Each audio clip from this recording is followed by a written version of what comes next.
Love Stories.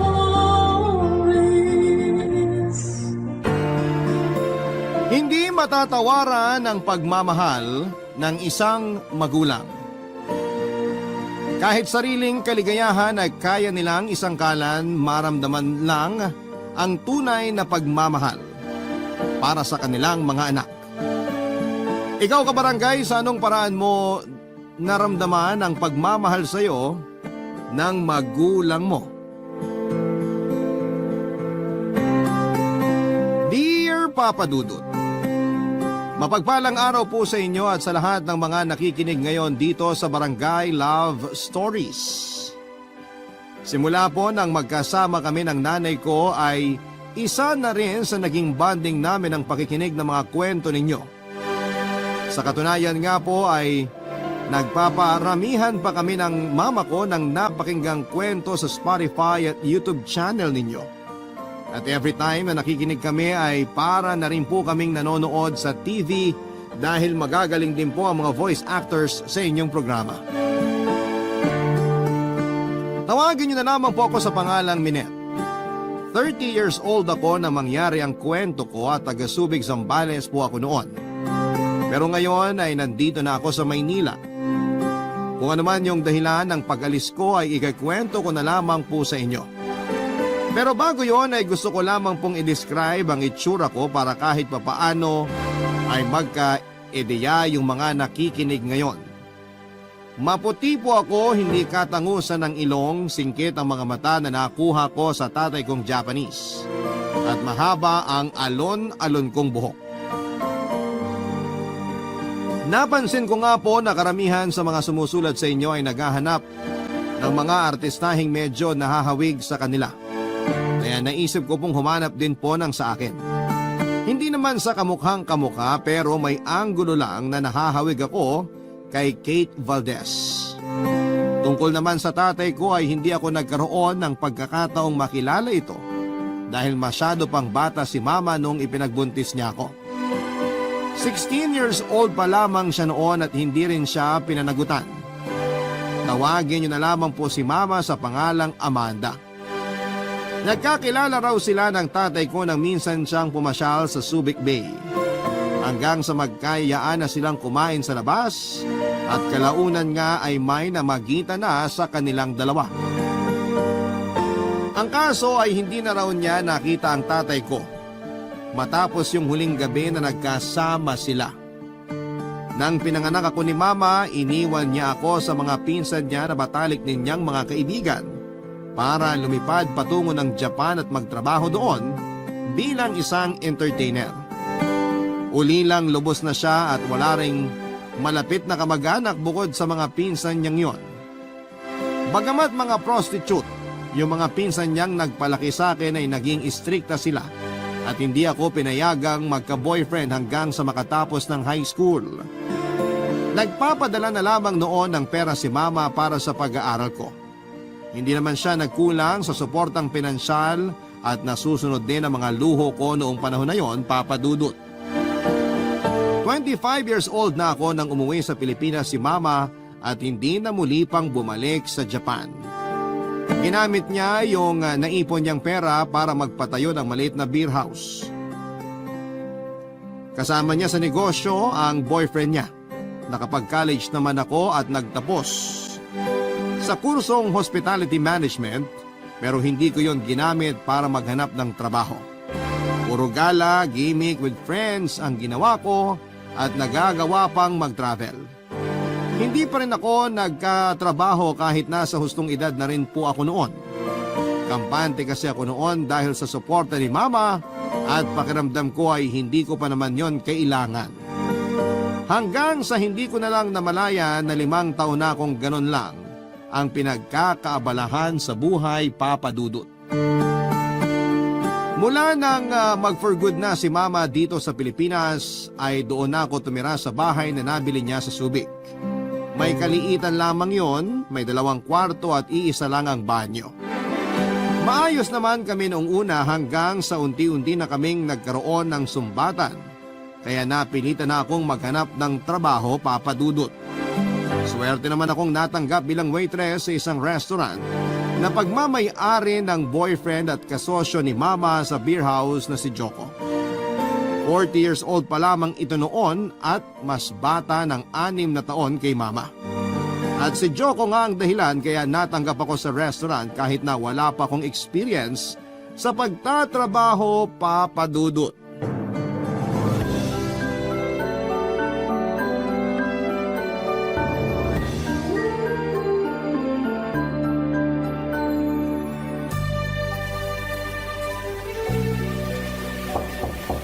Han, nandyan ka ba? Parang may tao sa labas. Baka guni-guni ko lang yon. Han, papasok na ako ha. May susi naman ako dito. Ay, si Joko lang naman pala.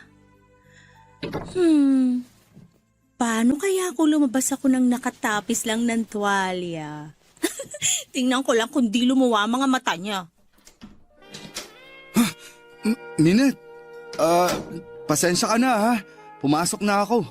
Kala ko kasi si Amanda lang yun nandito. Okay lang. Di ka naman iba sa amin. Tsaka welcome na welcome ka dito, no?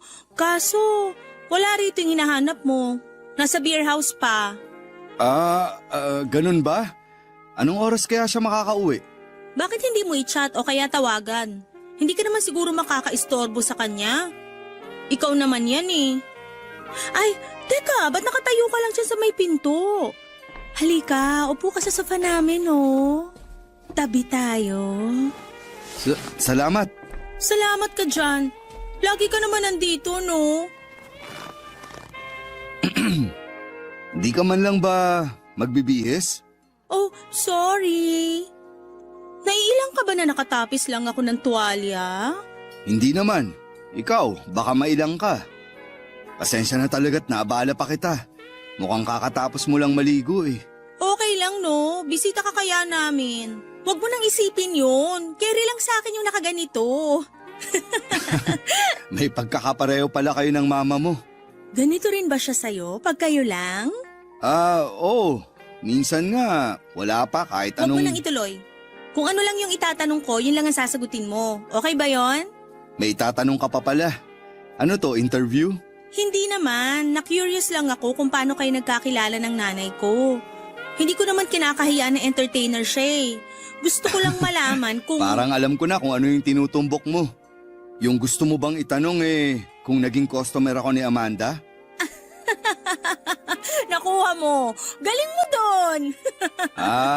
Nagkakilala kami sa Japan nung nagkaroon kami ng 3-day trip doon. Tapos may pinuntahan akong bar kasama yung mga kaibigan kong Hapon. At doon ko nga siya nakilala. In-entertain niya ako. Mabait naman siya at nagustuhan ko rin siya agad. Pero aware ka naman siguro sa edad niya, no? I mean, mas matanda siya kesa sa'yo. Tungkol dyan, hindi naman siya nagsinungaling sa akin. Sinabi niya agad yung totoong edad niya nung nagkaka-interest pa lang ako sa kanya. Ang totoo nga niyan, hindi ako naniwala nung sinabi niyang 46 na siya. Kung paglalapitin kasi kayong dalawa, parang nakatatandang kapatid mo lang siya eh. Ganon? Eh ako, kung di mo alam yung totoong edad ko, ilang taon na ako sa tingin mo? Parang mukha kang 25. Ikaw talaga? Pinapakilig mo ko. Ha? Wala. Natuwa lang ako sa sinabi mo. May tatanong din sana ako sa'yo. Ano naman yon? Bakit hindi ka pa nagkaka-boyfriend? Actually, nagkaroon na. Hindi lang alam ni Mama at saka nung mga tita ko na nagpalaki sa akin. Bakit sinekreto mo pa sa kanila? 30 ka na nga eh. Kung tutuusin, pwede ka nang mag-asawa. Kaya sigurado ako na di ka na nila pakikialaman pa. Kala mo lang yun. Sa sobrang strikta ng mga tita ko, sure ako nakikilatisin muna nila yung magiging boyfriend ko. Eh yung unang boyfriend ko noon, di rin naman kami nagtagal. Wala pa nga kaming 2 buwan nung nag-break kami. Talaga? Nakakailang boyfriend ka na ba? 3. 3? Tapos lahat yun? Di alam ni Amanda? Oo nga. Ang OA mo ah. Parang gulat na gulat ka pa obvious naman na may pagka-wild ako. Sabi ko nga. Papadudod 5 years na sila ni Mama pero duda pa rin ako noon kay Joko. Kaya naman tuwing may pagkakataon ay palagi akong may ginagawa para itest kung gaano siya kaloyal sa nanay ko. Noong nagkausap kami ay hindi ko naman talaga intensyon na akitin siya para magustuhan niya ako. Ang gusto ko lang malaman ay kung madadala pa rin siya noon sa pang-aakit ng ibang babae kahit mahal na mahal niya si mama. Hindi bang kami malapit ng nanay ko sa isa't isa ay hindi ko rin naman gugustuhin na paglaruan na lamang siya ng sinumang nakakarelasyon niya. Hanggang sa umabot na ako sa puntong inakit ko na si Joko. Kami lang kasing dalawa noon ang laging naiiwan sa bahay dahil busy sa beer house ang nanay ko. Madalas na siyang pumupunta sa amin at doon na rin natutulog. Dinaan ko lang sa inuman noong oras na yon yung pang-aakit ko sa kanya. Hindi ko naman inaasahan na mauuwi sa kama at may mangyayari sa aming dalawa ng gabing yon. Nang mahimasmasan ako ay buti at hindi pa nakakauwi ang nanay ko. Kaya napabalikwas ako. Sinabihan ko si Joko na huwag na lang babanggitin kay mama ang nangyari at kalimutan na lang din namin yon. Sobra ko na guilty sa ginawa ko at nadala na rin kasi ako noon ng kalasingan. Ilang beses kong sinubukang sabihin kay mama yung tungkol sa pang-aakit ko kay Joko pero hindi nagtutugma yung oras namin. Tulog na ako tuwing uuwi siya at sa umaga naman ay lagi rin siyang wala. Hanggang sa naisipan ko na lamang napuntahan siya sa beer house at doon na rin kausapin. Pero hindi ko inaasahan na maaabutan ko siyang may kalampungang lalaki. Alam ko naman na entertainer siya noon sa Japan pero dahil may sarili na siyang beer house, hindi naman niya kailangan na mag-entertain pa ng customers. Kaya sa tingin ko ay karelasyon niya ang lalaking na tiyempohan kong kalampungan niya noon. Naisip ko noon na patas lang naman pala sila ni Joko. Kaya sa halip na makonsensya ay in-enjoy ko na lamang yung mga nagawa namin. Binawi ko ang desisyon ko na iwasan na si Joko dahil aminado naman ako noon na gusto ko na rin palagi siyang kasama. Umabot yon ng ilang buwan na hindi pa rin nalalaman ni Mama Papa Dudut ang nangyari sa aming dalawa.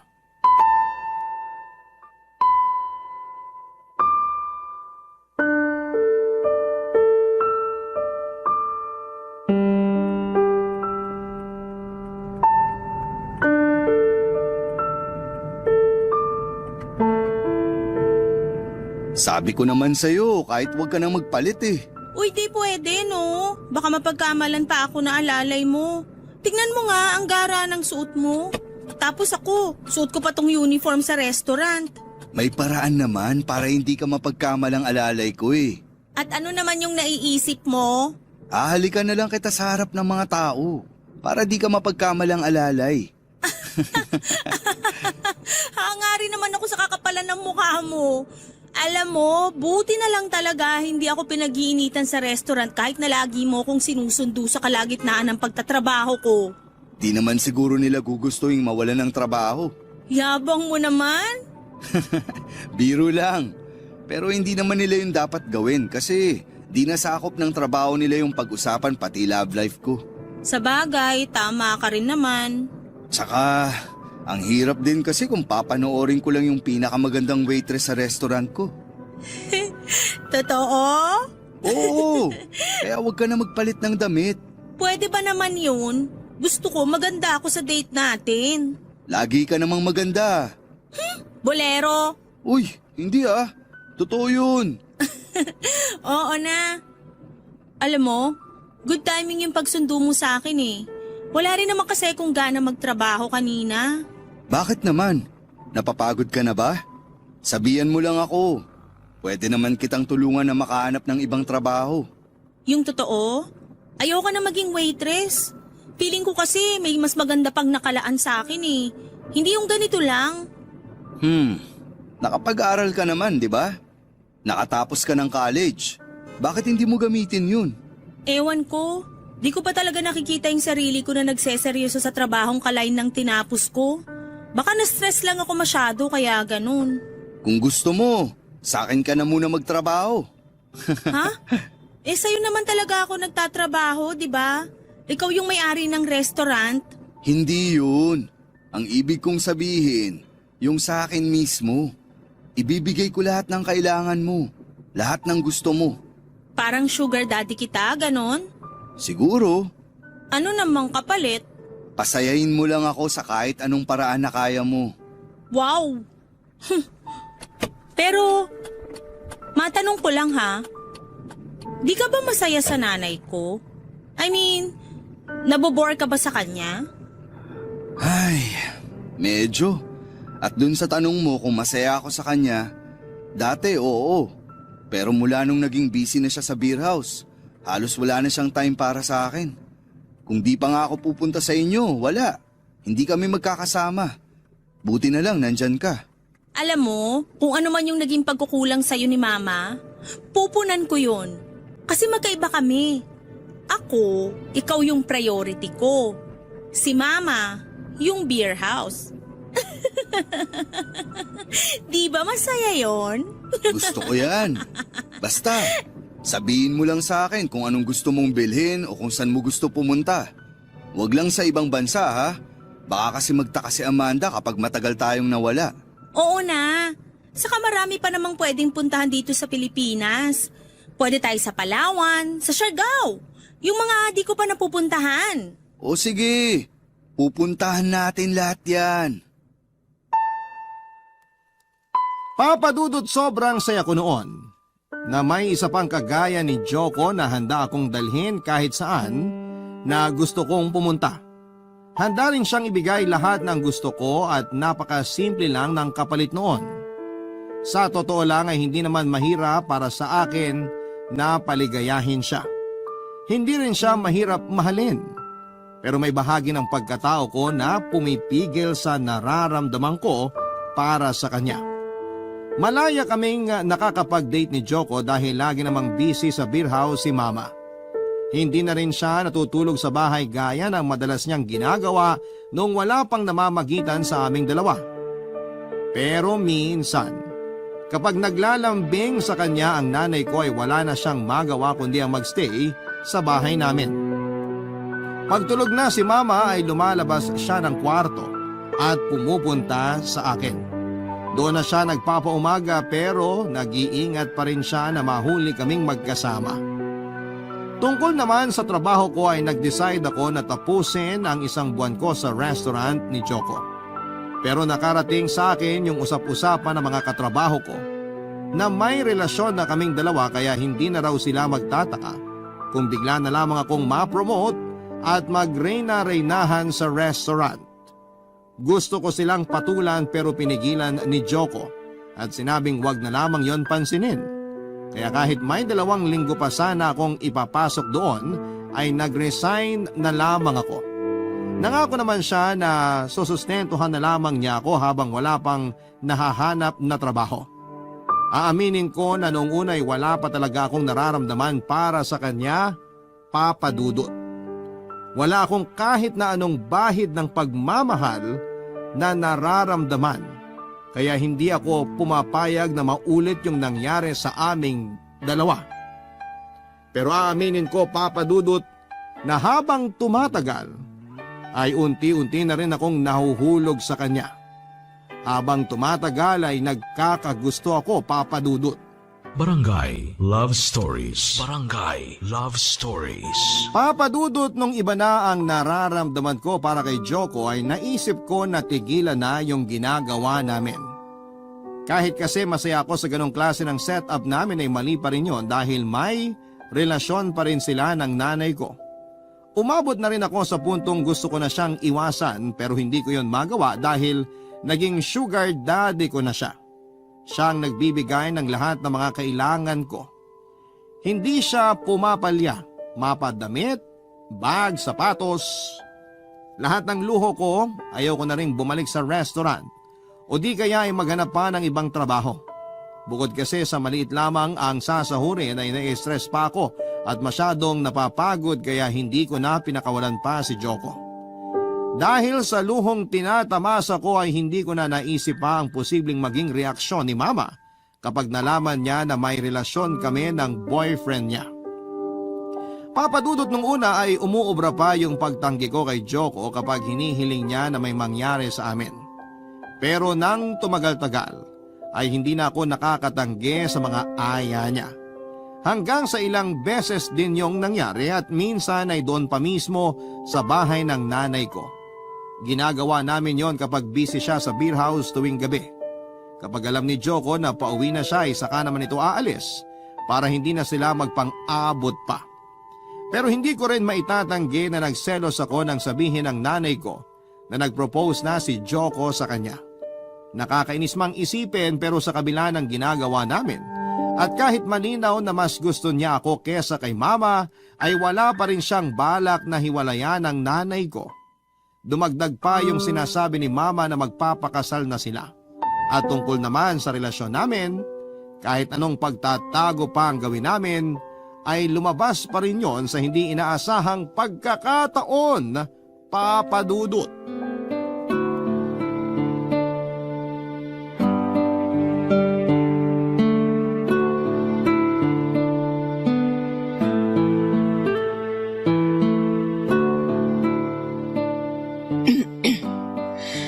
Kumusta naman yung trabaho mo sa restaurant ni Joko?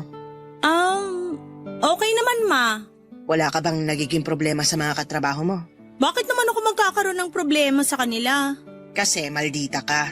Kaya hindi ako naniniwalang nakakasundo mo lahat ng katrabaho mo. Ma naman, kapag trabaho, trabaho lang. Hindi ako nakikipag-away sa kanila. Hindi nga ba?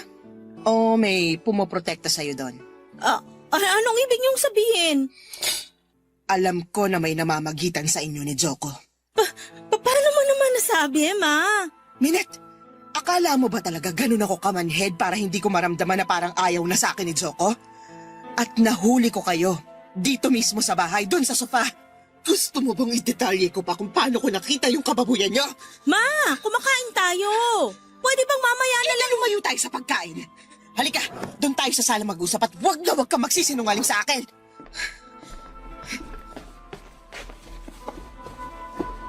Ngayong wala na tayo sa pagkainan, sige magsalita ka. Ipaliwanag mo sa akin yung nakita ko na pareho kayong walang saplot dito sa sala habang... Paano? Umuwi ako nun ng maaga. Para sana makasabay naman kita sa paghahaponan. Akala ko kasi pagod na pagod ka lagi sa trabaho mo at halos di na tayo nagkikita. Pero iba yung inabutan ko. Gusto mo malaman kung ba't ko yun ginawa? Ginawa ko yun para malaman ko nung klase ng lalaki yung balak mong pakasalan. Pero anong ginawa niya? Pinakitaan lang ng konting laman. Ayun, bumigay na. Hindi ko intensyon na agawin siya sa'yo, ma. Ayokong masira kayo pero sa ginawa niya, pakakasalan mo pa rin ba siya? Hindi ka niya deserve. Manloloko siya. Anak, Bakit, ma? Hindi ka ba naniniwala sa akin? Anak mo ako. Alam ko matagal tayong hindi nagkasama at hindi rin maganda yung relasyon natin pero hindi ko naman hahayaan na mapunta ka lang sa ganong klaseng lalaki. naniniwala ako sa'yo, anak. Pero hindi mo naman kailangan isangkalan yung sarili mo, lalo na yung katawan mo. May nangyari pa rin sa inyo ni Joko. Paano kung mabuntis ka? Ma, wag niyo na akong alalahanin. Nagpipilis ako. Tsaka boyfriend mo pa rin naman si Joko kaya nag-ingat ako. Pero nak, may tatanong lang sana ako sa'yo. Huwag mo sanang mamasamahin. Ano yun, ma? Isang beses lang ba na may nangyari sa inyo ni Joko? Ayos ka lang ba?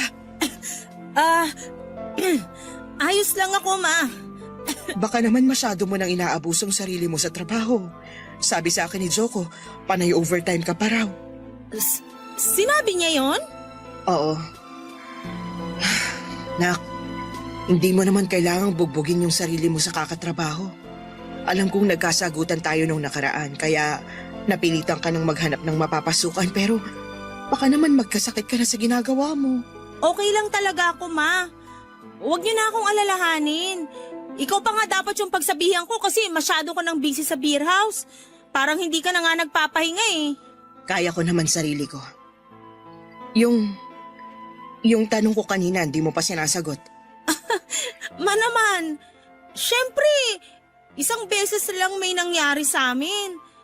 Nung nakita mo kami, yun lang yun. O siya, pasensya ka na ako na pagdudahan ko pa yung intensyon mo. Hayaan na natin yun, ma. Ano, kain na tayo uli. Mabuti pa nga. Papa Dudut, ganun lang kabilis natapos yung drama namin ng nanay ko ng gabing yon. Hindi ko alam noon kung naniniwala nga ba talaga siya sa mga sinabi ko. Pero kumapit ako sa katiting na pag-asang hindi niya kami mabubuko ng boyfriend niya. Pero kahit nakalusot ako sa mga paratang niya, alam ko na hindi pa rin ako ligtas kapag kinumpronta na niya si Joko.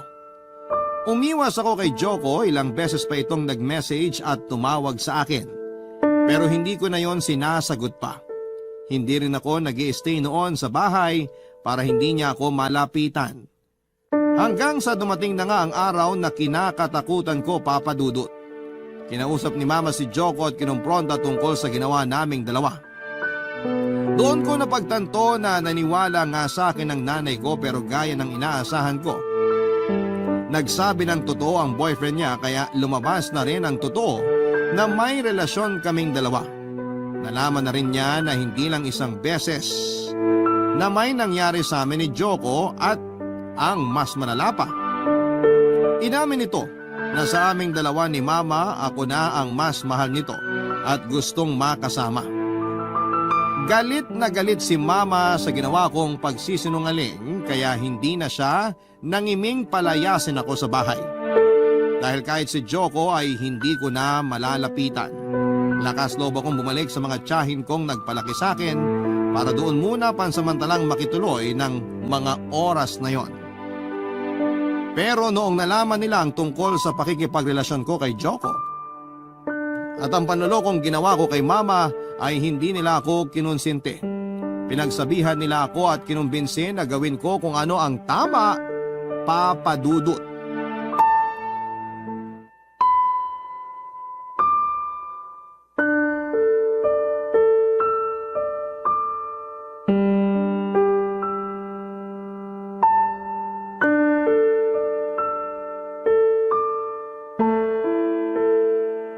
Anong ginagawa mo rito? Pwede ba tayong mag-usap? Wala na tayong pag-uusapan, Minette. Please naman kahit sandali lang. Tungkol saan ba yung pag-uusapan natin, ha? Sa pambabaliktad mo ba sa akin?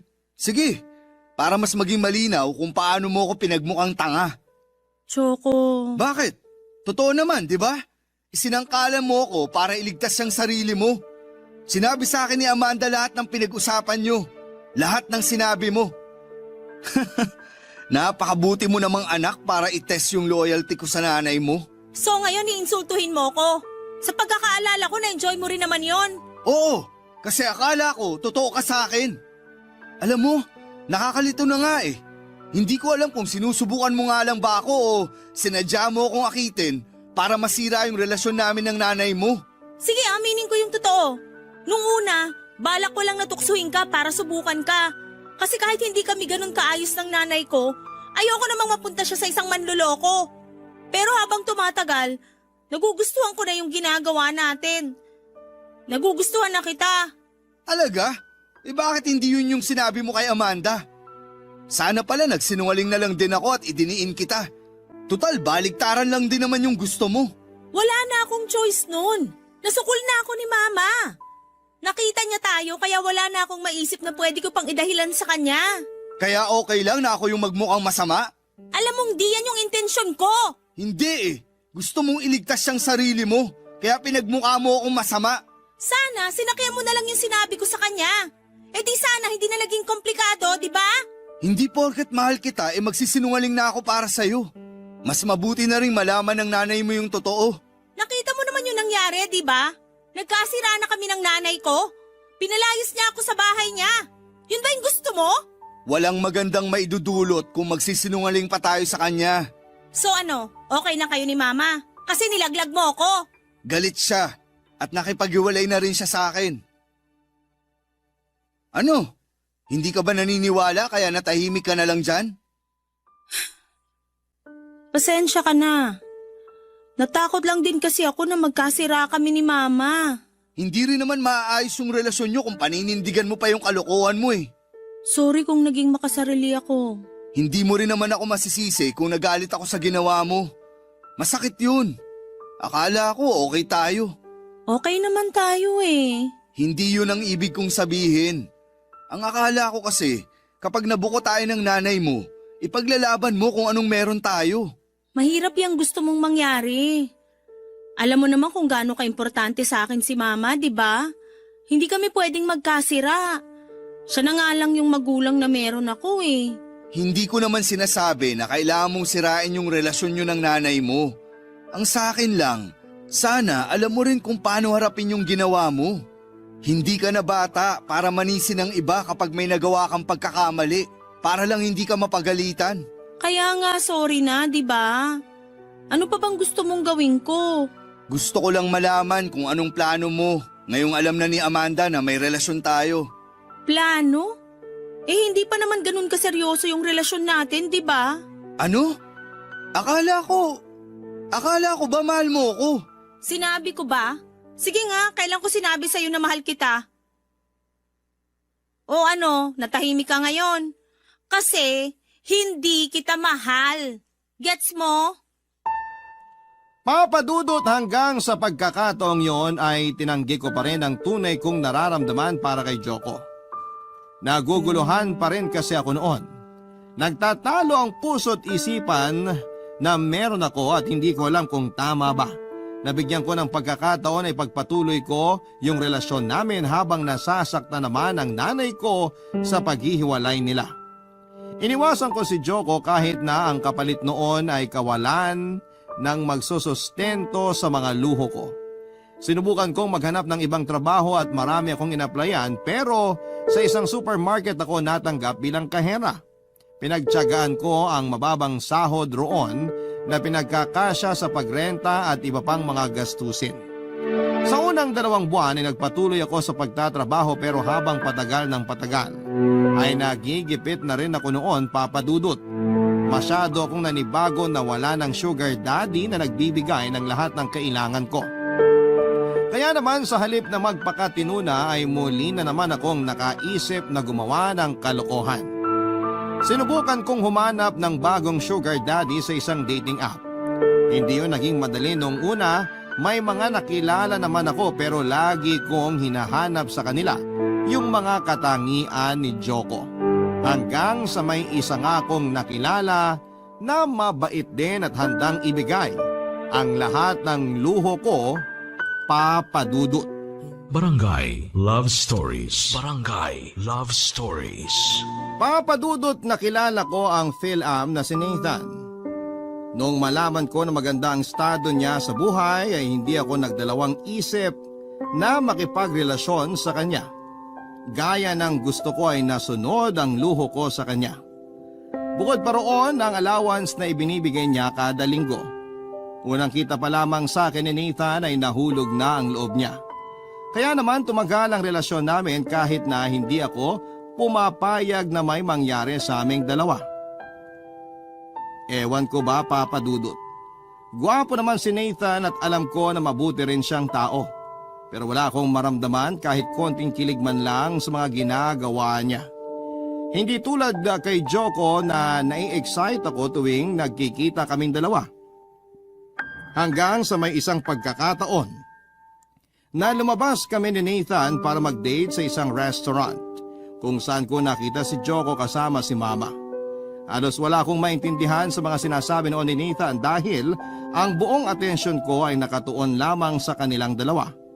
Nahuli ko yung pasimpleng pasulyap ni Joko sa direksyon ko pero agad din naman siyang umiwas ng tingin. Pagkatapos ng date namin ni Nathan ay doon ko na-realize na hindi ko pa rin talaga natatanggal sa sistema ko si Joko. Kahit may iba na akong kasama ay siya pa rin palagi ang naiisip ko. Pilitin ko mang itanggi pero nami-miss ko ang presensya niya. Gusto ko siyang makausap ulit noon pero para magawa ko yon ay kinakailangan ko munang harapin ang nanay ko. Pero tuwing naiisip ko yung ginawa niyang pagpapalayas sa akin, bumabalik din yung sama ng loob ko sa kanya. Isang gabi, nang umuwi ako sa inuupahan kong apartment, nagulat ako na nasa labas si Mama at hinihintay ako, Papa Dudut.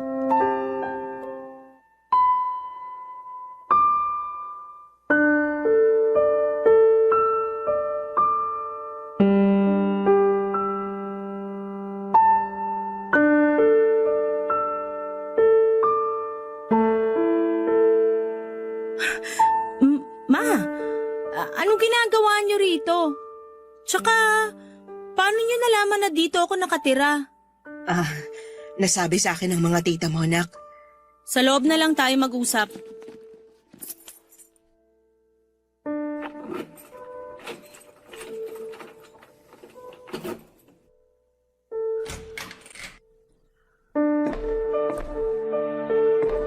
Maliit lang pala tong inuupahan mo.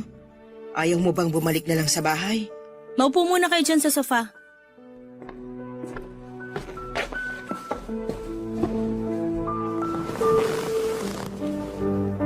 Nak, kumusta ka naman dito? Okay na okay ako rito. Nakakakain ka pa ba ng maayos? Makapagtanong ka naman, parang di ko kayang buhayin yung sarili ko. Hindi naman ganun yung ibig kong sabihin. Baka lang kasi wala ka ng oras na magluto kasi pagod ka na sa trabaho. Pwede ba? Huwag kang umakto na parang concerned ka pa sa akin. Pinalayas mo nga ako, di ba? Kaya di mo kailangang magpanggap. Anak, please naman. Kung nandito ka para makipag-ayos sa akin, hindi na kailangan. Mas okay nga ako pag malayo sa'yo eh. Sa inyo ni Joko. Nga pala, nakita ko kayo sa restaurant last week. Mukhang okay na kayo ah. Nagkabali ka na ba kayo? Humingi na ng tawad sa akin si Joko pero magkaibigan na lang kami ngayon. Ikaw, hindi ka ba nagsisisi sa ginawa mo? Seryoso ka ba?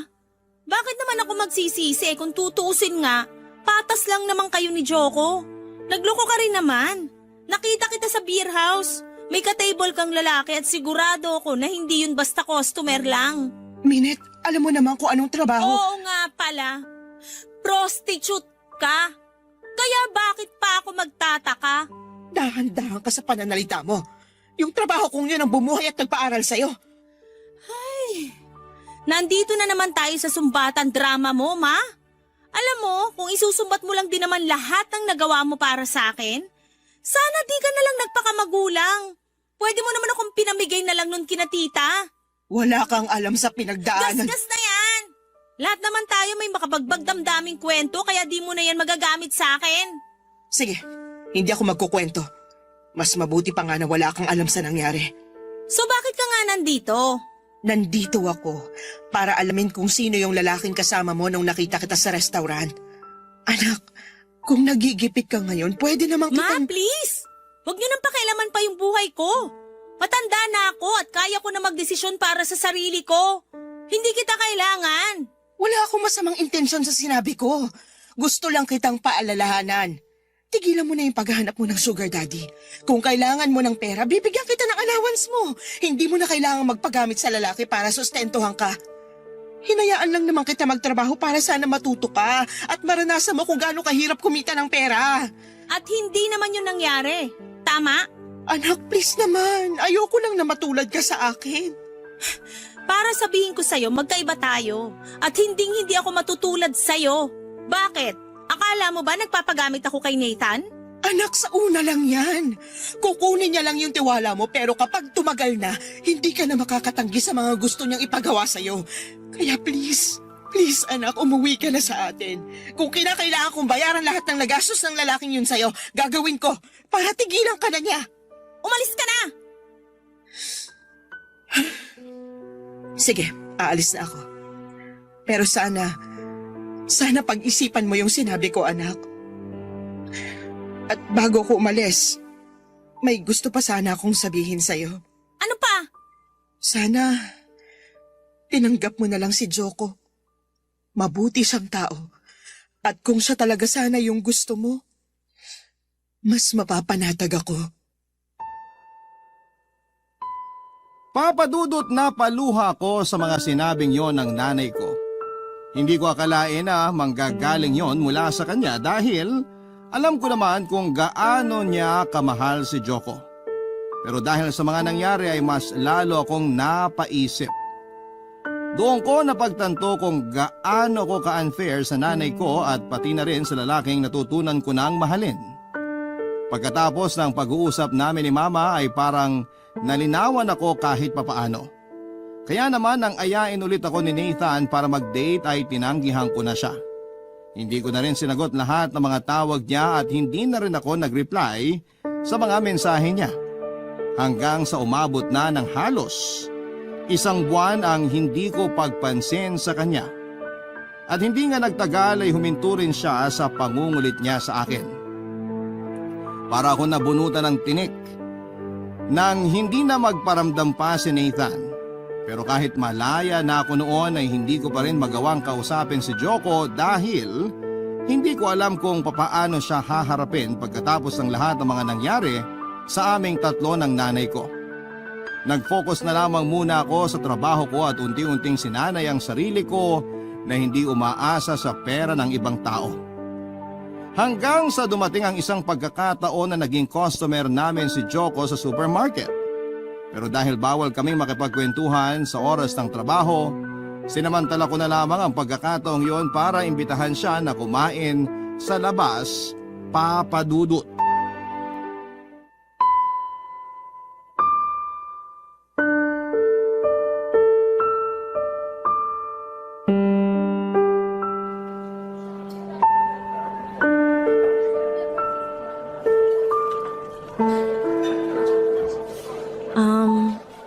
Joko, salamat ha, nakapunta ka. Siyempre naman, minsan ka na nga lang manlibre, tatanggihan ko pa ba? Pasensya ka na ha. Ito lang kasi yung kaya ko. Alam mo naman, dami ring gastusin tapos di pa kalakihan yung sinasahod ko. Ano ka ba? Okay lang, di naman ako nagrereklamo. Tsaka na-miss ko rin talaga kumain sa fast food. Kumusta ka na nga pala? Eto, nag-a-adjust pa rin sa pagiging independent ko.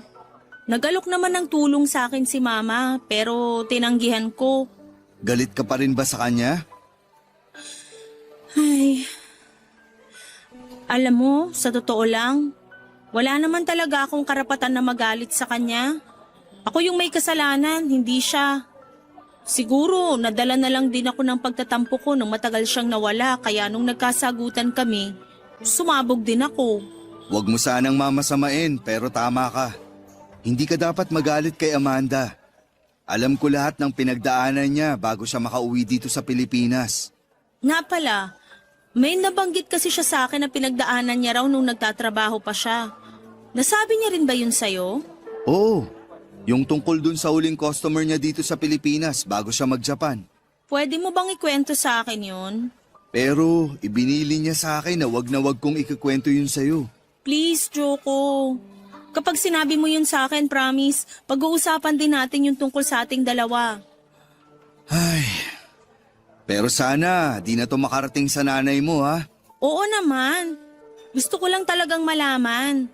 Gusto ko na rin kasing makipag-ayos kay Mama, pero ayoko na magkwento pa siya tungkol sa past niya. Feeling ko kasi malala yung pinagdaanan niya at ikakalungkot niya lang yun. Tama ka. Malungkot talaga yung nangyari. Pinagsamantalahan si Amanda. Sabi niya, makulit daw talaga yung customer na yon at kahit di na oras ng trabaho, sinusundan pa rin siya. Hindi ko na idedetalye kung ano pang nangyari nung gabing yun, pero yun ang pinakadahilan kaya nagmadali na siyang makaalis. Para makalimot sa nangyari sa kanya. Di rin madali sa kanya yung desisyon na bumalik dito sa Pilipinas kasi posible pa silang magkita nung lalaking yun. Kilala mo ba kung sino yung lalaking yon? Kailangan niyang managot sa ginawa niya sa nanay ko. Ay, wala na siya, Minette. Prostate cancer daw yung ikinamatay. Kaya wag na natin siyang pag-usapan. Pinatawad na rin siya ni Amanda kahit wala na siya.